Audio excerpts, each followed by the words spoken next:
And welcome back to episode number 52 of Raise the Banner podcast. I am your co-host, as usual, McAtor, here with Zach Brewitt.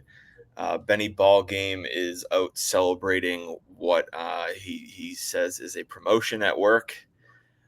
JR is missing in action. He's doing some training for work that basically is nights, so he's kind of not been available lately. Anyways, Zach, how you doing? Doing all right. How are you? I'm doing good. Let's jump into it. Yeah. Boston Red Sox are done. The Detroit Tigers just beat the Astros. That was fun to watch. But the Boston Red Sox season is over. They finished exactly 500, which was 3 games better than what they finished last year. So I guess you could call that some type of improvement. Nevertheless, we're going into the offseason now, and I know we're touched on this a little bit, but since we last discussed, Sam Kennedy came out and talked. I wouldn't say he gave comments that are overly attractive to fans, but he definitely kind of insinuated that it's time to move. Cora has said kind of the same thing. Trevor Story came out with a comment and kind of said sort of the same concept, that it insinuates that this is going to be the time that they're going to spend now. Um, what were your thoughts on the comments and how you're feeling kind of into believing them that they're going to be spenders this offseason? Oh, I have zero faith. I think it's been 4 of the last 4 years, 4 of the same years of just more talk from Sam Kennedy. Everything he says is just out the side of his mouth. I have no real faith in what he says. I think it's really just lip service to the fans to get us to kind of look forward and to keep spending money and to keep buying tickets. That's the only other thing he pushes is tickets. We've heard from players before about them, wanting the team to spend and saying that it's going to be time. And we heard it last year with Chaim Bloom. Now that he's had time to reset the luxury tax, that was supposed to be the time to go spend, and they didn't do it. Obviously, Tom Werner last year walked back his comments on the whole full throttle thing. So no, I don't believe him. I don't believe anything Sam Kennedy says. I haven't now for quite some time. Really, ever since Dombrowski left. The only thing that really caught my attention, I think that maybe there's a change, was them talking about going for the division. I think for the past however long it's really only been comments about them playing October baseball and whatever other buzzwords he uses. But the division title thing, caught my eye a little bit, and said that, this is what they expect. So maybe a 5% lift of my 0% faith was raised in them. But no, until they actually go out and spend money on a high flying free agent, whether it's Corbin Burns or whoever, until they actually pull the trigger on trading a top prospect or going to grab, a top of the line trade acquisition or whatever the case, I have no faith in them. So I think it's going to be, more of the same. And I think we've heard it from everyone really that until it's here, it's I don't believe them. Yeah, I mean it's tough because I'm an optimistic person. I tend to, especially with sports, always look at the bright side and always look at what could be. Yeah. And especially when it comes to the Red Sox, you can't help but get yourself excited and say, they can do this, and this, and they're going to be contenders again. But year by year, we have been disappointed over the last few off seasons, and now we head into this off season really in a very, very similar spot to last year in terms of, are they going to spend the state of the team? Last year going to the offseason, what was it? Okay, we need pitching and we need a right-handed bat to replace Justin Turner. Well, going into the offseason now, we need pitching and a right-handed bat to replace Tyler O'Neill. So, we go into this and we say, okay, yeah, we're going to be, spenders now. They're going to tell us that. But until they do it, obviously, we're going to have trouble believing them. It's kind of that simple. I'm optimistic. I do think that this is the time to spend. If there's, I believe that they could have spent last year, so that's what's pushing me back of not being too my expectations not being too high. But everything is set for this team. Everything is put in place for this team to be a competitor as soon as next year. Not even I don't even want to say as like it could be. They should be contenders next year. Should always They be. are well, yeah, they are well below the tax. They have a really, really strong core of major league talent already, cheap young major league talent, something that we haven't had since 2016. Uh, and Core kind of brought that up, which that was probably the alarming thing for me. That kind of said, okay, maybe they're actually going to, because Core came out and said like this offseason reminds him of the 2016 offseason where they had Mookie and they had Bogarts and they had Devers and they what I mean, they had this really good young core of players that were part of the team on in arbitration or on their pre-arb deals, and then they went and spent big on David Price. They went and got obviously Pierce in the in the 2018 season, and Yeah, they yeah. added some really important pieces. Obviously, they re-signed Chris Sale and stuff like that too as well. Uh, but they added to the team at that point because the core was there. So will we see that? I don't know.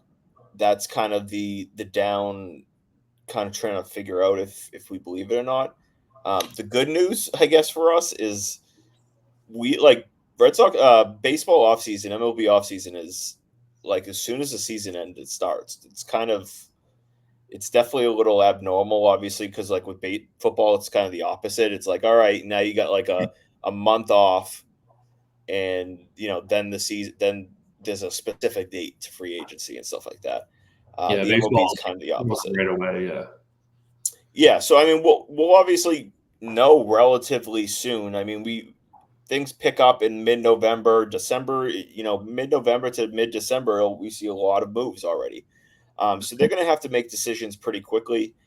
My worry for them is ownership's not going to be big spenders, and they have to make. It's going to force them into making decisions that they don't even necessarily have to make, and that is to trade some of these stud young prospects. Technically, they don't have to, obviously. There are avenues to adding top pitching Mhm. without having to give up any prospects, and you talked about that, like Corbin Burns, Max Fried. Um, I'm trying to think of who else is on the market off the top of my head. Blake Snell might. Yeah, oh yeah, that's who the other guy. Blake Sell might opt out. Obviously, Jordan Montgomery Yeah. could opt out, but Yeah, I those, mean, I'm an optimist too with the with Boston sports teams. I would say more so with the Patriots and the Red Sox. I think at least just watching this team over the past, especially 5 years, but even the past going back to 2013, 14, with like those really bad years. Obviously, the one in 2013, but 14, 15 were really bad years. And you talked about 16. They had just a better team, though. They had Ortiz still. They had at that point, I mean, Pablo obviously didn't work out, but Hanley was, he had a 3,100 year in 2016. They had Pedroia still was the tail end of his career, but they had actual pieces who have won. So, yeah, they do have a much better core. But it feels like they're farther away now than they were in 2016 when they really only needed pitching. They really, and they still, at least they tried in that point, right? They traded Cespedes for Porcello. They tried to bring in that there was someone else that they wanted to bring in, but they tried with Porcello. Then they were like, okay, we still need more pitching. They went out and got David Price. They still needed more pitching, and then in 2017 they got Chris Sale. So it feels like they were closer then than they are now, and even then they were still trying to bring in actual pieces, as opposed to the Hein Blum method of signing someone who's definitely going to be out for the first year of a 2-year deal with hopes that he comes back in the second year and can be even a shell of himself. So I would say that yes, I'm an optimist when it comes to other teams. I've been let down before, and am I going to be upset if they go out and they spend and they become a contender overnight? Absolutely not. My life is infinitely better when the Red Sox are doing well. But I don't know. I don't believe them, and anything John Henry says, I just throw out right away. I think Sam Kennedy says same thing. So That's the thing. John Henry doesn't say shit. well, that's true too. He hides behind the talking mouthpiece of Sam Kennedy. 100%.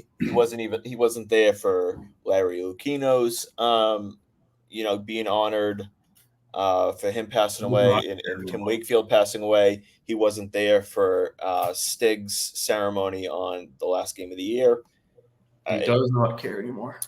The reality is, for the last 5 years, the Red Sox have been a asset to John Henry. Yep. We could dive down the rabbit hole of why that is and what changed and all that. But until he shows fans aren't going to believe in him and the ability for them to spend. They are, I believe, 60 million below the luxury tax to spend. They have all the assets in the world. Mm-hmm. When you think about, and I'm not talking about this team getting like north of a $300 million payroll. The luxury tax is in I believe the 230s. They can add multiple significant contracts. Yep. And still not even touch the luxury tax. They can go out and give like a $25 million contract and still not touch the luxury tax. That being said, they should be over the luxury tax this year. Their payroll should be in the 260s, 270s, 280s this year. And I don't want them to just blindly spend just to spend the money. But you now have the assets to go out and pay guys because you have these young prospects. And so, to dive deeper into the prospects specifically, I've become, I don't know. I think this was your bold take the last week. Mm-hmm. I've become a little bit more day by day open to the idea of moving Mayer.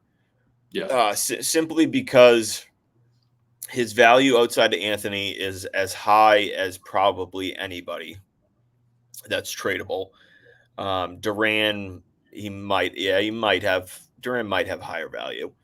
Casas is probably close to as well, but Mayer is a top 15 prospect in baseball, around the league.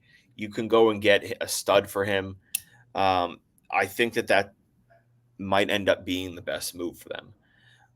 They need pitching. My preference is they go and get Max Fried. I'm a little bit out on Corbin Burns. His K rate has just continuously declined over the last 3 or 4 years, and I just don't really love to see that as a guy you're about to give a 8-year deal at $30 million a year or something like that. Yeah. So I'm a little bit on the outs on Corbin Burns. Granted, if they sign him, I'm not going to be stomping the yard saying, that's a terrible signing. Yeah. He'll be the best pitcher we've had since, I don't know, prime Chris Sale, I guess. Yeah. 2018. Yeah. And so I'm really, again, I'm optimistic, but the good news is no matter what, even if ownership doesn't spend, Breslow has the ammo and the assets available to him to make some big moves. So I'm trying not to get myself too optimistic over the whole situation, but do you have confidence in Craig Breslow, or are you kind of still more on the to be determined because we haven't seen enough? Kind of to be determined. I mean, we talked about it. I don't know if it was last podcast or 2 podcasts ago, but like some of the trades that he's made, the deadline moves didn't work out at all. But you made a good point of some of the moves that he made before the season.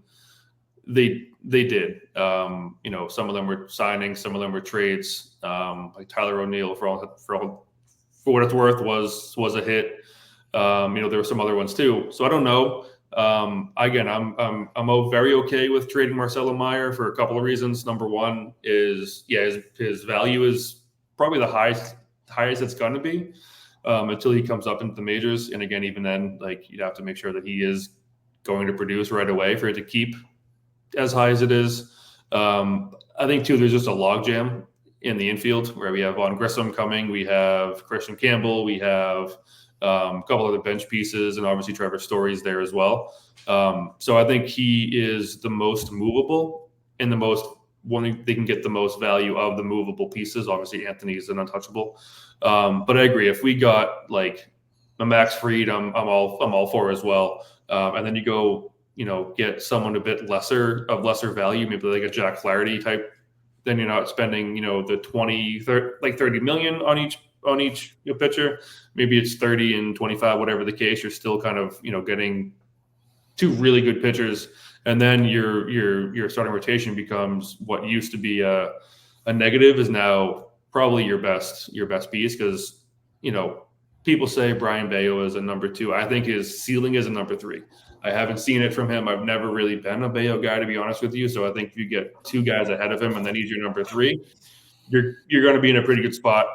But yeah, I think the real, and they talked about it in the press conference, like Breslow, he says he has, the green light for every move he wants to make.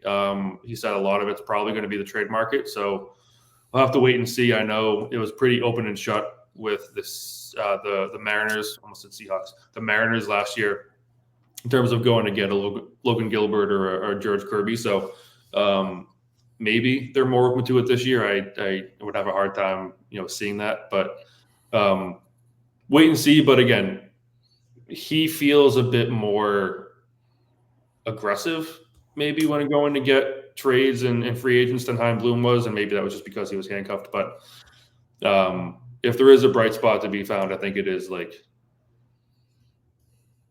his moves have been outside of the deadline deals they worked out pretty well. So like there is definitely like that opportunity where that might happen again, and hope it does happen. Yeah, I mean, I was a Breslow fan before they hired him. That's who, of the guys that they interviewed, he was my top pick. I think he's a very intelligent person, a smart, especially pitching mind, which is obviously what we need. So, there's obviously numerous routes that they could take. The Seattle front office made a comment that said like trading one of their rotation guys is their plan Z. That basically it wasn't going to happen. I'll believe that when I see it. Like, I don't really buy that. They're not going to come out and be like, "Yeah, we're going to trade one of them." Like, yeah absolutely. I'm trying to drive value up for sure. Yeah. The reality is Seattle has probably the best rotation in baseball, and they didn't make the playoffs. And the reason is because their bats suck. So, unless their ownership is going to fork out money and spend on the lineup, which I don't see is happening because their ownership is pretty cheap overall. They're going to have to move some assets to add to pitching. So it does kind of seem like a perfect kind of matchup, obviously. Other than that, there's Crochet in Chicago. They have basically already said that he's going to be traded. There's Miami down the Marlins. I heard that they're going to be cleaning house down there. Yeah, so it's going to be it's going to be very difficult to understand like what to expect there. But if they can go get Sandy down there, he's coming off of Tommy John. But the fact is he's very good. I don't know what his price range. He's a very tough gauge of value because he's coming off Tommy John.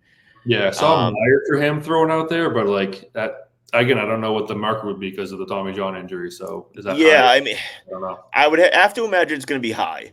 So they would probably need to deal one of their top 6, top 5 maybe.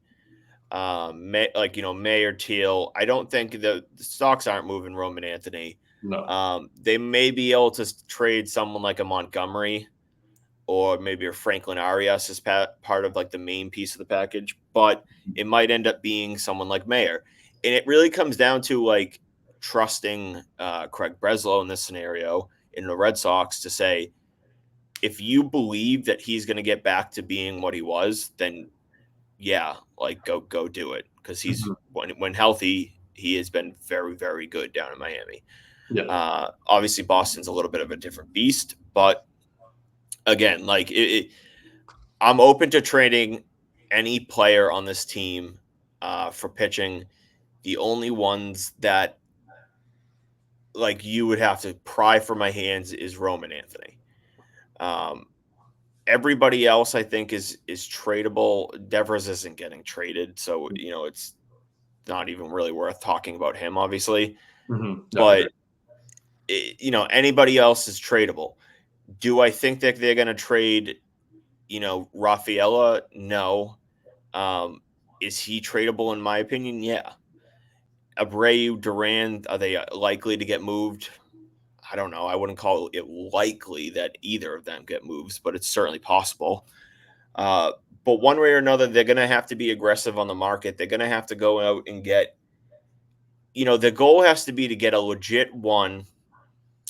And I guess the goal would be to get a legit two, but Yeah. you have to get a legit one and at least a solidified number three, so that if they can go in let's play just an example. Let's say they get Crochet from Chicago and they sign Jack Flaherty. Okay, so now you got Crochet, you got Hauk, you got Flaherty, Bayo, and Giolito. Yep. That's instantly a pretty damn good rotation. I You agree. what's that? I said I 100% agree. That's much better than we have now. Yeah. Both those guys are And so, stuck. Crochet's obviously still ramping up in how much he can pitch each gear, and he's going to want an extension. So it's obviously a little complicated.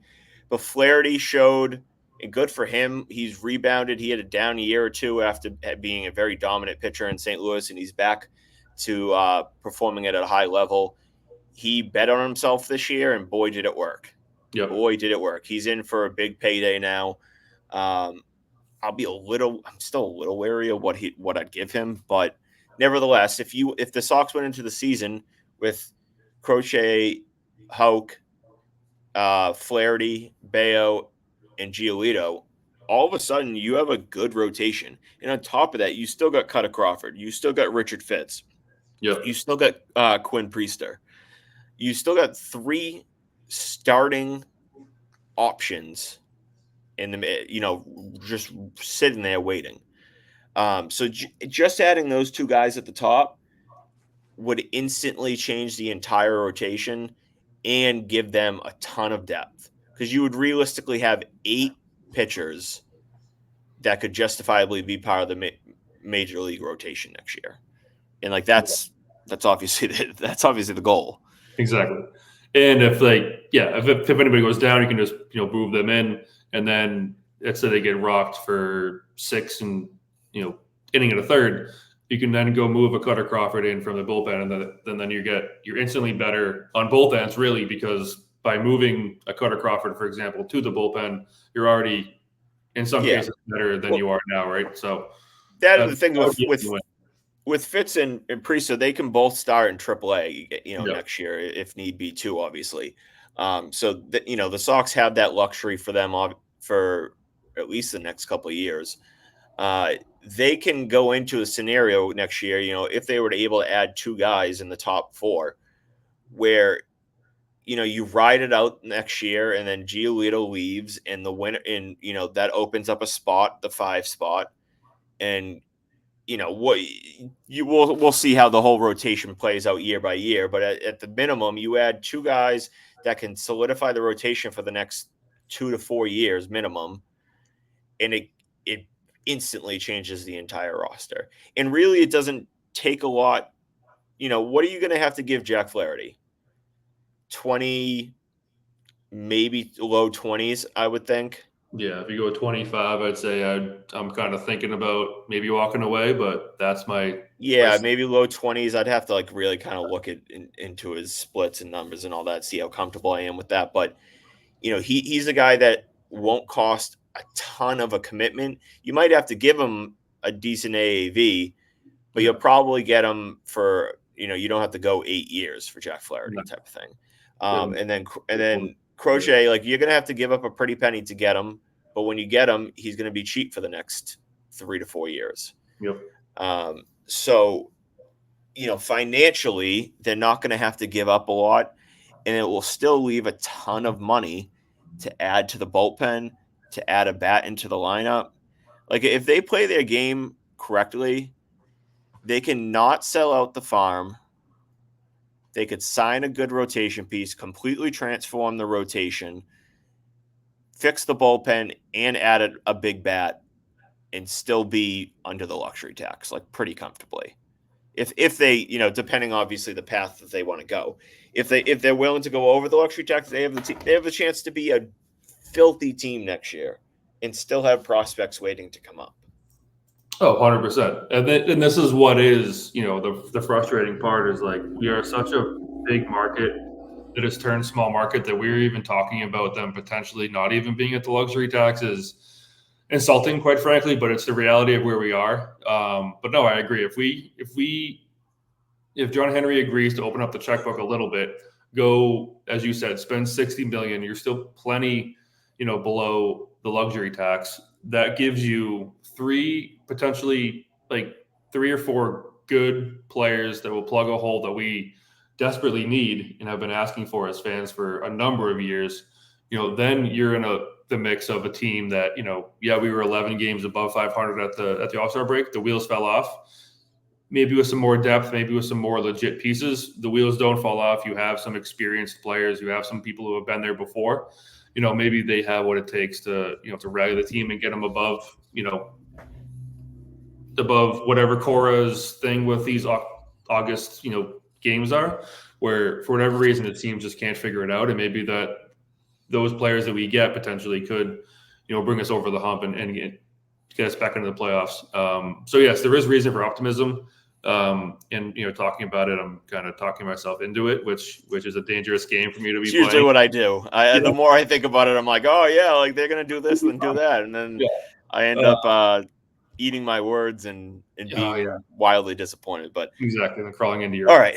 Yeah, let's transition. I do want to talk about the Patriots. Obviously, they went into San Francisco and as expected, just I don't know, they were just completely outplayed Yeah. from start to finish. It was never really a football game. Um, what are your latest thoughts on kind of everything with the Patriots? They lost heading into week 5, and obviously kind of this whole Drake May discussion and stuff like that. Yeah, I think record-wise, they're exactly where I thought they would be right now, 1-3. We had a chance to be 2-2 with Seattle, but obviously didn't win that game. So we're 1-3. But in some ways, we're like just worse than I thought. Ramondre Stevenson, who I thought was a strong point going into the season, has turned out to be kind of a liability. Um, you know, 4 straight fumble or like 4 straight games with a fumble. And then the first carry of the game on Sunday, he puts on the carpet. O line is still an issue, but we knew that going into it, so it's not like it's a huge surprise. The biggest surprise to me is how slow Brissett has been, or just really is, in getting through his reads, getting off his number one option, and getting the ball out. I mean, there was plenty of times where it looked like another guy was open, and he just kept staring down his number one option, and he got sacked. He threw it to Fred Warner right in his hand. I mean, it was a great play by Fred Warner, but it was like he was covered. The guy he was throwing to was covered. And then you look at a guy like Taylor Keyes, whatever his name is on Twitter. He's showing videos of Jalen Polk consistently winning his routes, consistently getting off the ball, getting separation, and he's the third option on the play. And Brissett's just not looking at him. He's not getting the ball out to him, and it's become just really a hindrance to this team in a situation where I thought that it would be, I never thought that Brissett would make the deep plays or any flashy explosive plays, but I figured he would make the smart play or just make any play, and it just hasn't been that way. So where I'm at is we're going into, I think we're home this week against Miami, right? Mhm. So I'm kind of at this at the point now where maybe he doesn't start, but if it starts the way that it has been for Brissett the last 2 weeks, maybe he comes out in the second half. Drake May comes out in the second half, and then you just ride it with him because it's the defense for the most part has kept us in the game. It's been the offense that has been just letting everyone down and letting the whole team down.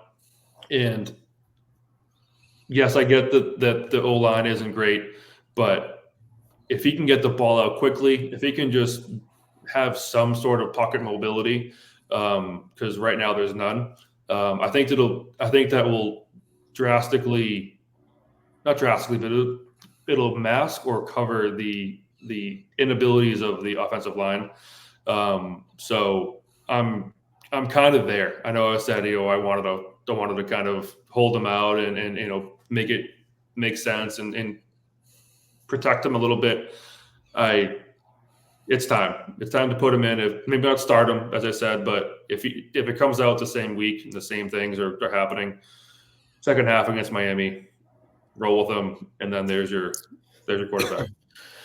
Yeah, the main thing I was thinking when you were talking about Brissett is, what Brissett is a game manager. Mm-hmm. He's not a guy that's going to win you games. He's not a guy that will typically like lose you games with mistakes. Um, the problem that we're seeing here is that Jacoby Brissett can't raise talent. Mm-hmm. He's not good enough to raise talent. So if you had obviously like a Tom Brady here, like the offense would look entirely different because a really good quarterback, can raise mediocrity around Mm-hmm. them. That being said, uh, you would still have your struggles, but good QBs raise talent around them, make them look better than what they really are. Jacoby Brissett, if you're a mediocre talent surrounded by mediocre talent, it's going to end up it's a recipe for a bad For situation. mediocrity, yeah. Uh, the O line's obviously been, I would say, a little bit worse than we even expected. Yeah. I didn't expect them to be good or even average. I was hoping that they could just be like below average, and they've just been awful. Uh, they've had four different starting left tackles. David Andrews is now out for the year. Yes. You know, things are not looking pretty on the offensive line. So it makes you wonder, like, what they're feeling with Drake May. Uh, to me, if they feel he's ready, I'm still okay with putting him out there, Yeah. because I think he can handle it.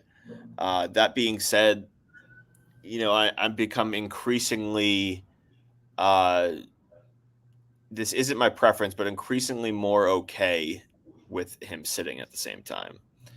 Yeah. Uh, just because of the fact, and this isn't this is the more like not what we want to see in the moment, but the truth behind the matter is, if this team went 3-14 and May didn't play a snap, let's just say, and they have a top 3 pick again, like, is that necessarily a bad thing in terms of like the Patriots rebuild? I mean, it depends on what Drake is gathering. Is he learning anything on the bench from Brissett? I mean, this isn't like Garoppolo when he had Brady to learn from. I know those reports that there wasn't. Yeah, I mean, if May sucks, then it doesn't matter, obviously, in the Right. big picture, because it all comes down to the quarterback. But if they're really confident in May, and May ends up good, and like in 2025 May ends up good and all that, and they get a top 3 pick or whatever, we'll be looking back and saying, like, them finishing 3-14 instead of 5-11, 5-12, yeah, 5 Well, yeah. 5-12. Uh, was actually kind of better for them. It's kind of those things where it's like, oh, would you rather your team go 7-9, 7-10? Jesus, the 17th game still throws me off. No, no. 7-10, or 3-14. And the answer is, like, truthfully, 3-14 is better because you end up with a significantly higher pick, Yeah. and you still don't make playoffs at 7. You have to nail that pick, though. I mean, we talked about it before. Maybe we're going to get into it now, but do we trust the front office to make the right pick? It seems like the first 2 picks they made this year were pretty good picks, but it's not going to continue. So I see your point of you have a lower record, lower wins, you get the higher pick, seemingly you get the better player. Will they make the right pick? And presumably it would be a left tackle. So yeah, I mean, I think it all comes down to how much Drake May is absorbing and how much he's actually learning. And if he feels like he's ready and getting, what he needs to from practice, especially if he won't play this year. But, this is where my optimism comes in. I was talking about before. I can't see the team being as bad as they are, for the rest of the season. I think there has to be at least some sort of improvement. Well, I mean, and this goes back to, like, our expectations. Is like, and this is what drives me nuts about Patriots fans. Going into the season, when we predicted, if you went through the schedule, what the first 4 games were going to end up being, it was exactly what we expected. It's obviously, like, we said, okay, like, they're going to maybe lose to Cincy but beat Seattle, or, like, maybe they lose those 2 games and squeak out a win against the rival Jets. But, like, overall, we were like, all right, like, 1-3 is probably the most likely scenario through 4 games. We went into the season saying the O-line's not going to be good. We went into the season saying, especially after the Judon trade and the Barmore injury, like, the defense should be solid but not great this year. Again, you lose your 2 best players. Yeah, You're going to have a little bit of a downfall. And so we went into the, like, and this is, again, just people went into the season with expectations that the team is going to not be good. And then the team isn't good, and people are shocked by it. Yeah. And it's like, oh my God, Mayo sucks, Wolf sucks, the team sucks. This is exactly what you expected. Like, seeing it live is almost worse for them because they're like, yeah, it's exactly what you expected. So, like, the reality is like, has AVP been, like, spectacular? And, like, no. It has Mayo been anything special so far? No. But, like, when your team has as little talent, roster talent, as it is now, no coach is really going to look good.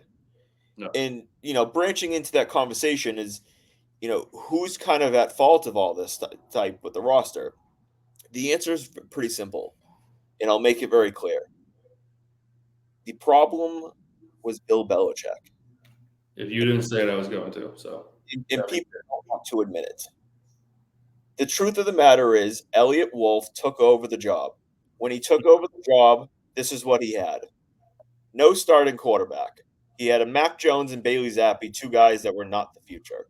He had Ramondre Stevenson entering the last year of his rookie contract. Other than that, they had basically no one at running back. He had a wide receiver core that featured Devontae Parker sucks. Tyquan Thornton sucks. Demario Douglas, solid talent, but completely unknown still. Mm-hmm. Keishon Boutte. And Juju still. Those guys. And Juju, old, expensive, and sucks. Yep. You had an O-line, no left tackle because Trent Brown was gone and he wasn't coming back.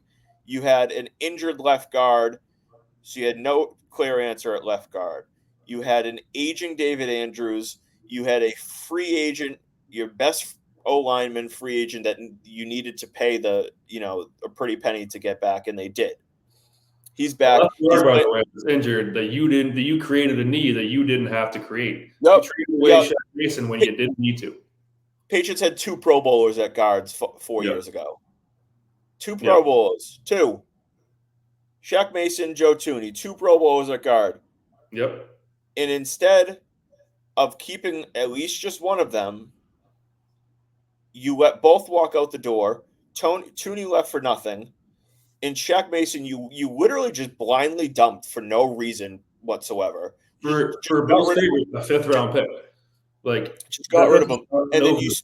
then you have to spend a first round pick on replacing him, and you Mhm. miss on that.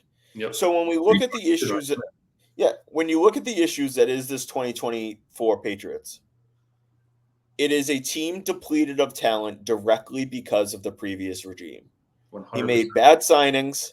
He made bad draft picks. I posted it on X the other day or yesterday. The last 6 draft picks consisted of Sony Michel. Okay, people like, oh, but he was a big part of the Super Bowl. Okay, Nick Chubb went after him. Do you think the Patriots win the Super Bowl with Nick Chubb instead of Sony Michel? They score The more answer than is 13 points with it. yes. With Yeah, him. the answer is yes. Okay, then you got Isaiah Wynn. Do you know where Isaiah Wynn right now is? Isn't it I Miami? it, I don't know. I don't even know if he's still in Miami. There you go. Like that answers what Yeah. he is. He was a Okay, that's left two guard first with round picks. left tackle with left guard size. There you go. You have N'Keal Harry, who, according to numerous reports, everybody told Belichick not to take.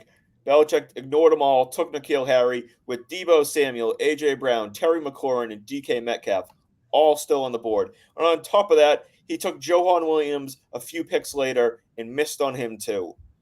You then create the hole at guard. You take Cole Strange in that spot, and he has not lived up to expectations. And then you draft Tyquan Thornton, who everyone thought was a shocking pick because they didn't think he would go that early. George Pickens goes a few picks after, and George Pickens is a tremendous talent, no matter what the character concerns I guess people have with them are. Yeah. And Tyquan Thornton absolutely blows. So don't come to me and say, "Oh, Kraft is cheap. Kraft didn't want to spend." What? How did it go when Belichick spent in 2021? We made the playoffs. Yeah, but They were like, very look at the good talent. players when they made the playoffs, you know? Look at the talent though that he brought in overall Yeah. on I mean, that's offense. great.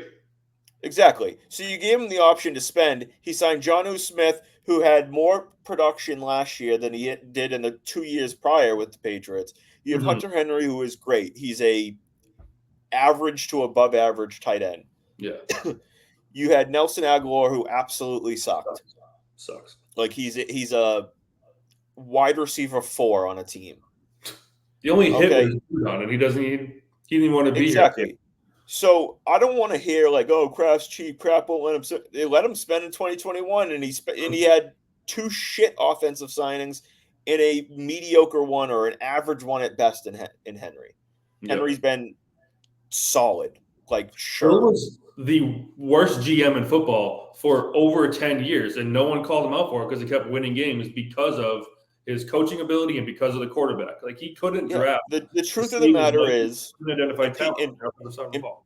people don't want to admit this because it seems to ruffle the feathers of Belichick stands that like if you attack him in any small way, any aspect of his career, that you're trying to take away from what he accomplished altogether. I'm not. He was great overall here. I'm thankful for his time here. But any GM in football, any GM in football, any GM in any sport, if they had the draft results that the Patriots put out from 2018 to 2022, they would have been fired every single time. You can go Every back. single time. You can go back further than that. You can go back to the I mean, last, like, you really can. You have like the Garcia and the McDermott years and all that. I'll that's whatever. like But easily first. 2018 when they started, and that was the N'Keal Harry draft, I believe.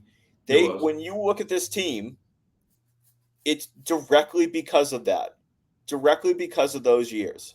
If the Patriots took AJ Brown instead of N'Keal Harry, we would have a stud receiver right now.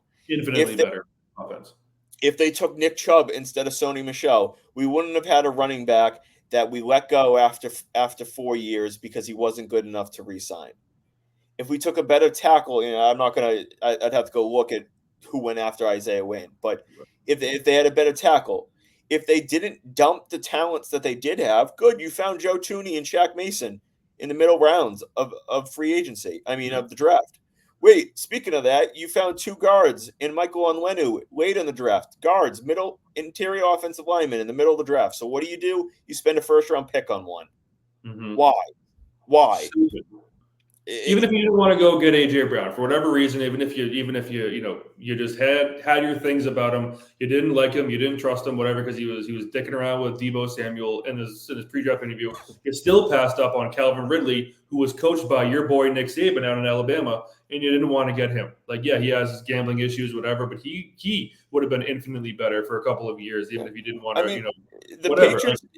Belichick's had numerous opportunities to add talent to this team over the years, And and instead of just like even last year, instead of going to get Hopkins, what do? They extend Devontae Parker, and mm-hmm. Devontae Parker sucks. And we saw it year after year, and Belichick got it in his mind because he had Tom Brady to lean on for 2 decades. That Brady made mediocre to average talent look good here, and as soon as Brady left, Belichick, instead of saying, we need to find top tier talent, he dicked around and said, I'm going to win in low scoring games. I'm going to have an offense that just, doesn't make big mistakes, doesn't turn the ball over, and my defense will win games. The answer is it didn't work. Okay. His I don't offense want did not graduate from 1995. He wanted a 3 yards in a cloud of dust, short underneath throws, and a quarterback who just stands in the pocket. And I mean, like Brady's the best we've ever seen. But he didn't want these high flying diva receivers who can actually make plays and get yards after the catch or make separation or run routes, whatever. He just wanted a good line in a bruising back. But those days were over 15, 20 years ago, and he still kept trying to run with it, and it never worked. Yeah, and like going into this, like people would try to justify and fight Belichick for being fired that he wasn't. Belichick, the coach, wasn't really fired. No, Belichick, the GM, was fired. 100%. And the reality is, it's just like they had to go hand in hand. Like you couldn't really. It just really wasn't really that realistic to hire a different GM, but keep Belichick. So that's what people need to recognize. That Belichick, the coach, wasn't fired. Belichick, the GM, was fired. And there is simply no denying that Bill Belichick failed the roster the last 4, 5, 6 seasons. Mm-hmm. Like there's no denying that, and anyone who tries to deny that, they're just exposing themselves for pushing an agenda that they know is false. Elliot Wolf took over this team with a god awful offensive roster, atrocious. Mm-hmm. And on top of that, he took over a situation where the best offensive lineman in football in free agency was the guy that they re-signed, Michael Onwenu. He was the best free agent offensive lineman. The tackle position was awful in free agency. They had Tyron Smith, who told them straight up, "I'm not coming to a rebuild. Like I want a chance to win now." People throw out the name Jonah Williams. Like the dude was mediocre at best his entire career, and people just throw out his name like he was going to be some savior to this team. Well, that's where we are. Mediocre to get better. And okay, I'm not gonna say that Wolf shouldn't have found a more reliable, and by reliable I mean even just serviceable tackle. Mm-hmm. He should have. So I'm not even people think I'm riding Wolves, defending them. He hasn't been perfect. Yeah. But we have to look at the situation for what it was, and the tackle position in free agency absolutely blew. The wide receiver position had what?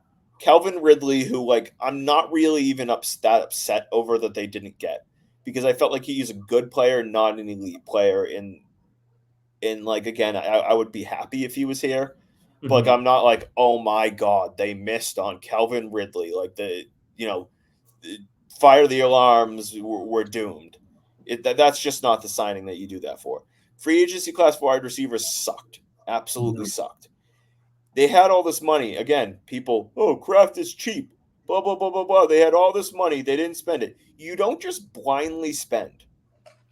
If we signed Jonah Williams and Calvin Ridley, do you know what this team would be? They Maybe would two. suck. They would suck. Like, that's the truth. Like, add Ridley and Jonah Williams to this team. The team sucks. Mm-hmm. We need to be Right. realistic about this roster in that it's going to take a multi-year process because of what the situation that Wolf was put into. So Wolf and Mayo created this game plan, and you could say whoever's the final say, we're not going to get into all that or whatever. We're not going to just blindly spend. This is going to be a multi-year process where we want to be smart about it, and rightfully so. Like Felger came on a few months ago and was like, "Oh, they could have signed Kirk Cousins and signed Calvin Ridley, and they would have been a decent team and great. They would be mediocre. And we would be stuck spending a bunch of money on these guys that aren't good. Then Like you're I'm eight sure and nine, and you have what, the 13th, 15th pick, yeah. and you're just Okay. okay. Yeah, and I'm good with that. This team, it's going to be a multi-year process, and Mm-hmm. people need to recognize that. Don't be shocked when you know it's a multi-year process and it ends up being a multi-year prospect just because you don't have patience to go through the process. Okay, if you're a Red Sox fan, you know about the process. We've been sitting through it for the last 4 or 5 years. The Patriots aren't going to need 5 years, and if they do need 5 years, someone's going to be fired, and because they didn't turn it around quick enough. Yeah. Okay, they signed their quarterback who, whether you agree with it or not, taking the cautious approach, which certainly doesn't really hurt the situation.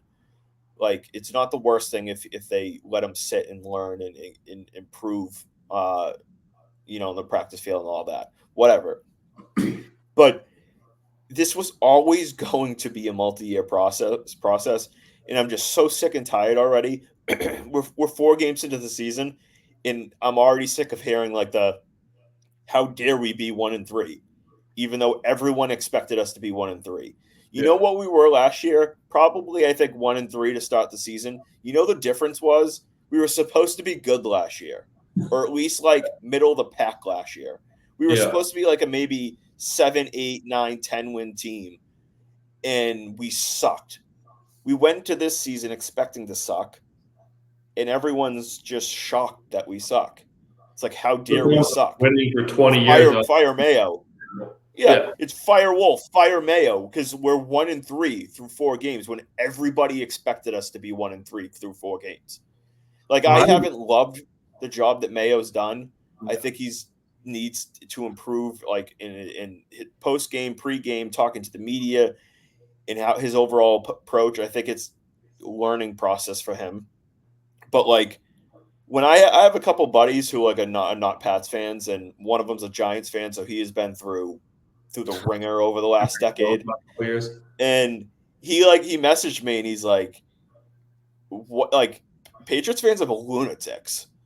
And I was like, "Why?" He's like they're already. He goes, "You're 4 games into the tenure of Mayo, and people are already trying to get him fired, already trying to get Wolf fired." He goes, "Anybody with a brain could have told you that you're starting a rebuild, that your team was not going to be good this year, and it's going to take multiple years." And I'm like, "Dude, I understand. I get it. You can't. I agree.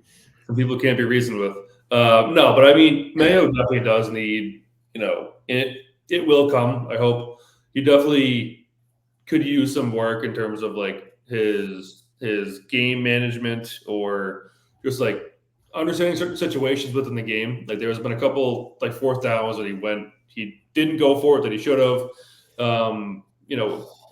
Other scenarios too, but like those will come, and maybe that's even Van Pelt and not even him, right? So, but I agree. I think he came in with a desire to almost be like the opposite of Bill, right? He took the podium out and he sat down at the table. He's been more open. He's given more in his responses, almost too much in his responses sometimes. So he'll definitely learn about that. And again, like Elliott Wolf, like you said, there really wasn't much out there to go get in free agency for the positions that we needed.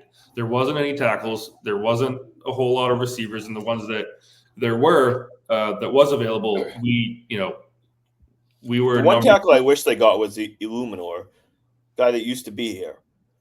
He was in Las Vegas the last few years, and now he's with the Giants. He didn't sign for much, and he like that is a guy that Wolf should have signed. That would be a Um, good. That'd be a good play. like But like even he's the at one. least like startable type of Yeah, guy, and exactly. you know what you're gonna get from him. Yeah, I mean the one, but again, like the one receiver that was available was Calvin Ridley, and we were what number 2 in his option. So it wasn't like we didn't try. I mean, if you believe the reports, and I am one that believes the reports. I know there's people who said that like Kraft wouldn't pony up. All the reports are saying that he did. So I don't know who's available next year. So we'll see what happens with that. But certainly, as you said, multi-year rebuild shouldn't take 5 years. We know what we need, and what we need is there's certainly talent out there to be had. It's just a matter of, do they want to come here and do it, and are we going to pay enough? We'll definitely pay enough. It just now comes down to the do they want to Yeah, come here and play with I people? mean, 12 months from now, if they haven't spent shit on a receiver or in general, I'll be Mm-hmm. the first one to say like that's an issue. If they haven't gone out, if they're just continuously not spending next offseason and they're not adding any type of important pieces and all that, like, and they're being cheap, like, yeah, I'll straight up call it out. Like, people want What to if call me they're some, not like, spending because nobody wants to come here though? Like if it's I another mean, Bill Ayuk we'll situation. take it. Obviously, we have to take it like with each situation, but in Mm-hmm. like a general stance, like, people want to call me like a craft defender. No, like the reality is I'm going off of what the reports are. Yeah. They made a pretty reasonable offer to Ridley. They went all out at Ayuk. Like, I had someone say today, like, oh, Barrier said that the report was 80 to 90 million guaranteed for Ayuk. And he's like, well, I'm going to take that as 80 because he didn't give an actual number. And I'm like, you're going to take that from 80 because it fits your agenda that they Then didn't it was. overspend. Oh, Like, yeah. I was like, he specifically said in excess over 80 million. So, signs are there that they're going to spend. If they don't, then we'll be sitting here a year from now and having a different conversation saying, hey, like, it's on a lot more on ownership. And Mhm. things will look a little bit better maybe for Belichick of how things ended there. Like, and I'll be the first one to say that. Yeah. But how things stand now is the reason this team is in the spot they are is because of Bill Belichick. And until people just like acknowledge that and recognize that that doesn't mean that Belichick sucked during his time here, and that like it doesn't take away 6 Super Bowls and it doesn't take away what he did here over 20 plus years. Like, it's just the fact of the matter is that Belichick, the GM, over the last 5 years hasn't been good, and he got fired because of it. And he got more leeway than the average GM would have. He got an extra year or two because of his name, because of who he was. And 100%. ultimately, Kraft said it's time to like move on, and we'll see if his replacements are the correct choices or not. But like at this moment, I think it was the correct choice overall to move on, and we're gonna see how it plays out. But you can't make a judgment off of 4 games. That's just ludicrous. Yeah. And you Especially can't. when And the 4 games we played were exactly record wise where we thought we would be. exactly that, and we know that this is a multi-year process, so don't be shocked when it's a multi-year process. It's really just comes down to like Patriots fans are spoiled. Like, Oh, 100%. we're spoiled, and we expect winning every year. And when we don't get it, we Boston fans and are brutal. Like, the Boston media market is brutal. Oh, Um, be a athlete that's not performing well in Boston is certainly not fun. yeah. Yeah. Obviously we've never experienced it personally, but like I can tell you from my own words, like when Yeah. someone's sucking, like I'm vocal about it. Like, hey, you've been fucking terrible. I've been blocked by Uh, many people on Twitter because of that. So I yeah. get it. So Yeah. that will be my Patriots brand. I needed to kind of get that out. Like the people that Belichick stands that need to just like blindly defend him. Yeah. It's like, dude, we're not saying he sucked his entire time here. Yeah. We're not saying like his tenure sucked. We're just saying the fact that over the last 5 years, he was the issue as the GM. He made too many mistakes. Someone was like, "Oh, Kraft took power away from him," and I go, "Why did he take power away?" And the guy's answer was Kraft wanted the credit. And like, no, he took No. power away from Belichick because the guy sucked at drafting. Yeah. Like that's why he took power away. Like leading up, like the Mac Jones pick was like the first like hint that he was kind of losing some power in the room. And it was like, you know why? Because the previous 3 years of drafts absolutely sucked. Terrible. Like, like that's why he lost power. We have And no again, talent because of the like draft. if people want to talk about like, oh, like he shouldn't have been. Kraft gave him 3 more years after that. Instead of just firing him because he clearly felt like Belichick wasn't doing a good enough job, he tried to make it work and say, we're going to do a collaborative effort. We're going to try to like make this work as a team now. And it didn't work. But like he could have just fired Bill after those drafts. Realistically, if he fired Bill instead of letting Brady leave, would we be in a better spot right now? Yeah. I probably. The answer is yes. Probably. Yeah. And Brady would have been happy, you know. people don't want to admit that, but like if they kept Brady instead of Belichick, the 2024 Patriots are probably in a better spot. Who can argue with that anyways, because Brady went to the worst team in the league who had talent, just needed a quarterback. They had receivers, they had everything that we've been starved for. Well, it goes beyond the quarterback of like that, even just the Brady versus Belichick discussion. It's just the decisions that were made post Brady. Mm-hmm. Like the Patriots would have been probably good for in 2020 and 2021 and 2022 because Brady would still be there. But the mistakes that were made by Belichick as the GM over the last 4 years maybe don't happen. Now I don't know. Like I'm not going to go into the full blown hypothetical of what the other GM would have made because we don't know who would have taken that job over. But it probably would have been Dave Ziegler thinking about it. But anyways, like if they kept out Brady instead of Belichick, we're probably in a better spot right now. I agree with that. That's kind of like the truth of the matter. And it's not to say like F Bill Belichick. It's just kind of the truth of the situation. So, yeah. All right, let's finish this up. Do you have your state your take? You want me to go? You can go. I gotta hone mine in. All right. I'll go Red Sox related. And it's that they add a premier bat to the lineup in addition to adding to the pitching. I don't think it's going to be Tyler O'Neill. I don't think that they're going to pay up to what he wants. I think someone will give him a pretty big 2 or 3 year deal. I think that they could look into the trade market and whether it's trading a left-handed bat for the right-handed bat or not, or maybe even in free agency. But they add a pretty premier middle of the order bat. He's a lefty, but I guess the dream is Juan Soto. But I won't get my hopes too high for that.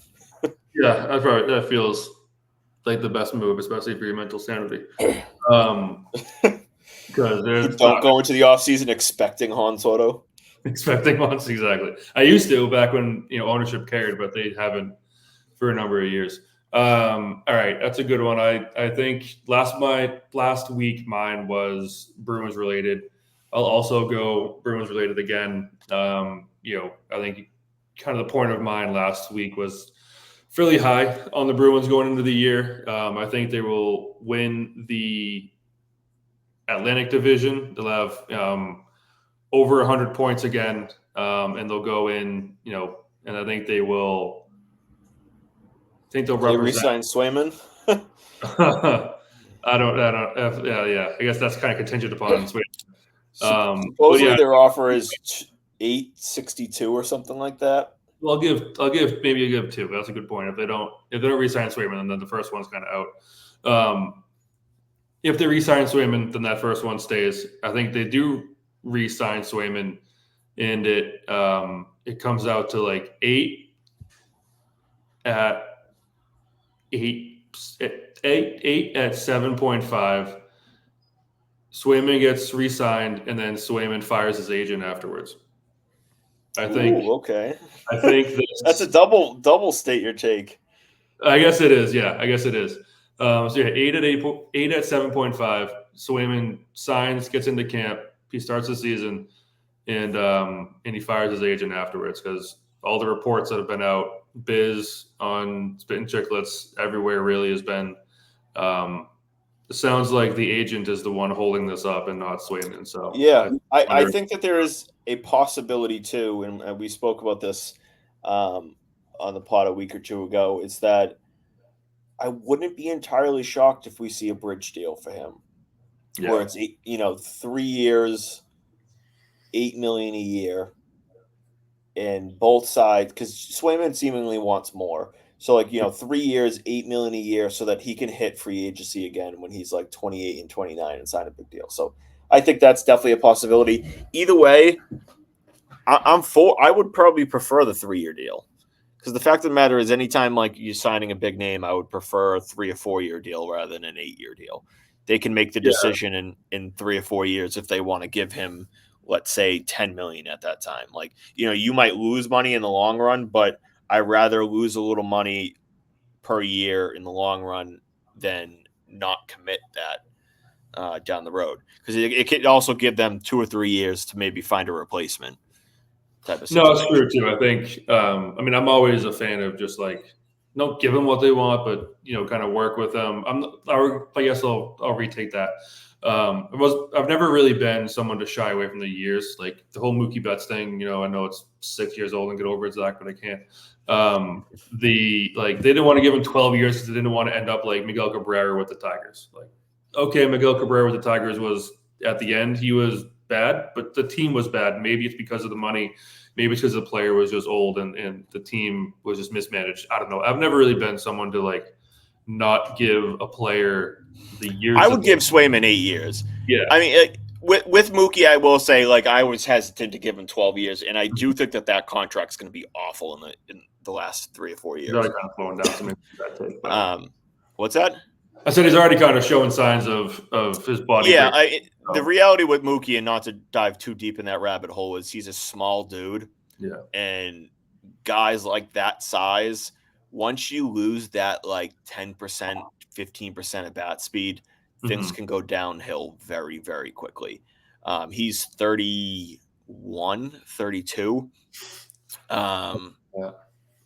So like he might still have maybe 1 to 2, maybe 3 years, good years left.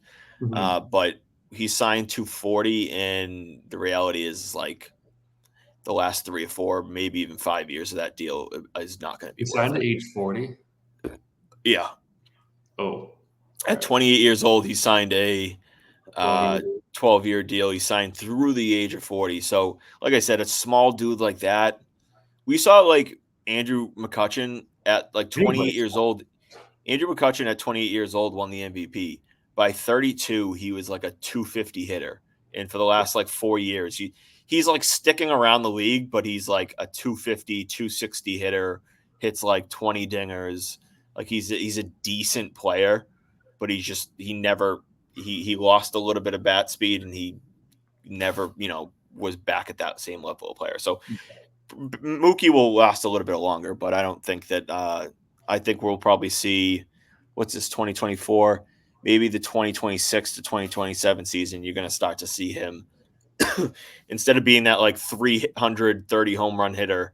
It's going to be now he's a 285 25 home run hitter, and then it's he's a 275 20 home run hitter, and by the time he's 35 36 years old, he's going to be a 270 18 kind of home home run run guy. hitter. You know what I mean? So, anyways, all right, that's gonna do it for us this week. We'll be back next week. Hopefully, Ben is back next week. If not, I'm gonna go throw things at his house until he gets his ass back into gear. But yeah, until next week. Hopefully, the Patriots. I think that I took them the money line this weekend. I think Tyler Huntley absolutely blows. So we might look at like a 7-6 Patriots win this weekend, something like that. something The low awful, score. some type of miserable game to watch, but they pull it out because the defense is just slightly better than theirs. But Yeah, all I right, mean, that'd be a win. yeah, hey, a win will be a Win's a win. win. So, all right, until next week, we're Raise the Banner. Thanks for listening, and have a good night. See you guys.